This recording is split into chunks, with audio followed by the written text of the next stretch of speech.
Came on New Year's Day, 9 o'clock in the morning, and by 3 p.m. it was a hit. You think that's everywhere? Well, yeah, because the much mature audience that may have been, guessing, depends, who is this fella, I won over them, with that song, and then they were drawn to the other things that I was doing. But because sometimes all you need is one, eh?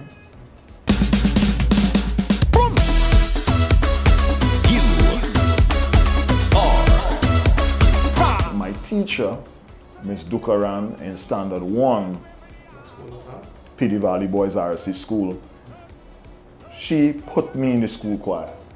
She said, you're going to be a star one day. So I'm putting you in the school choir. So I stayed in the school choir from Standard 1 all the way to Standard 5. And went to different competitions and stuff like that, learn different folk songs, the thing go.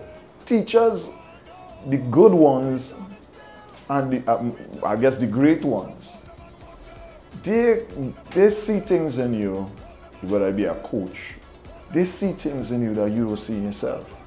She probably heard me singing at some point in time in the class or something like that.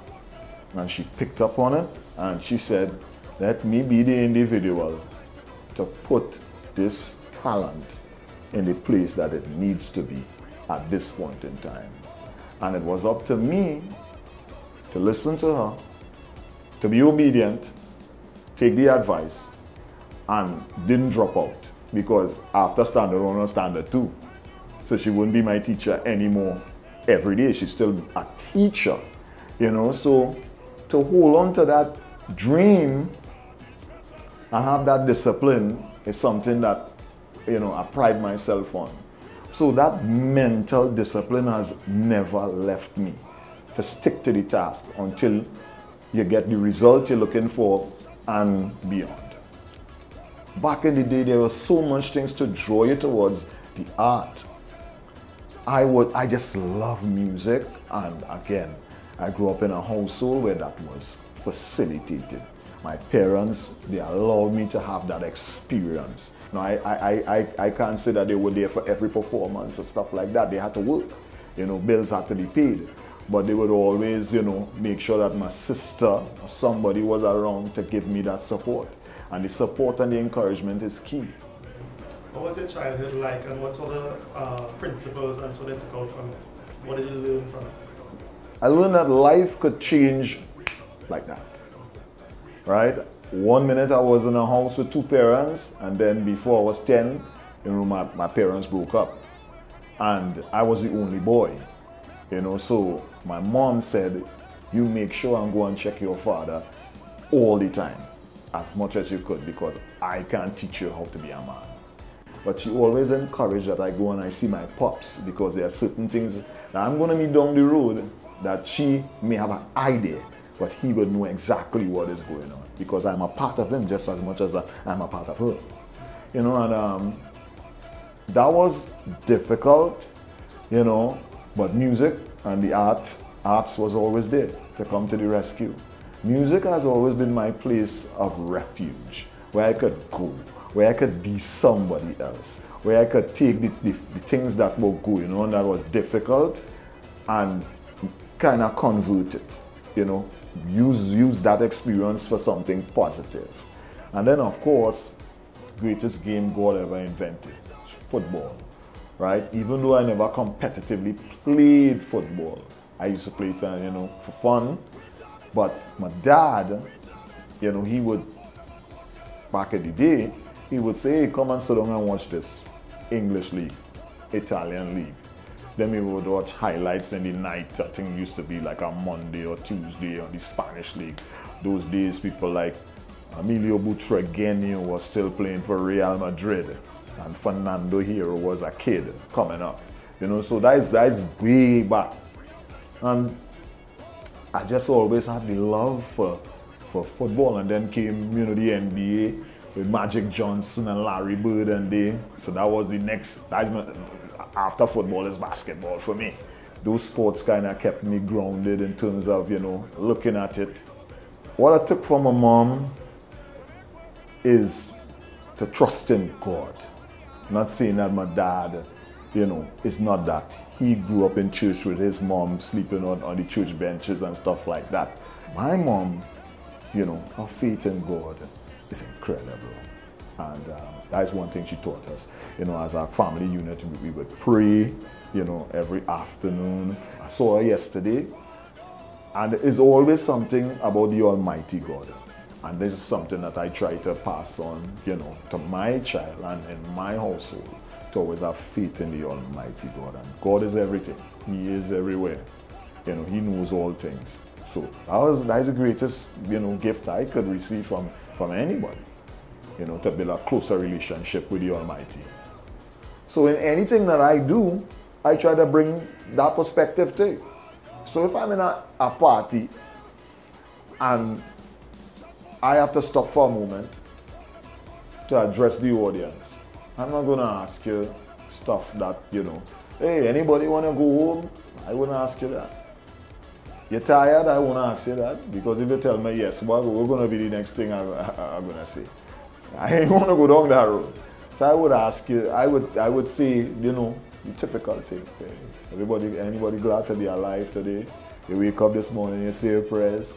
You know, these things, so that a dose of reality takes you one time. Amongst all the euphoria, just remember, life means something. We need to give you more than just what you think you pay for. Positivity is an energy just like negativity.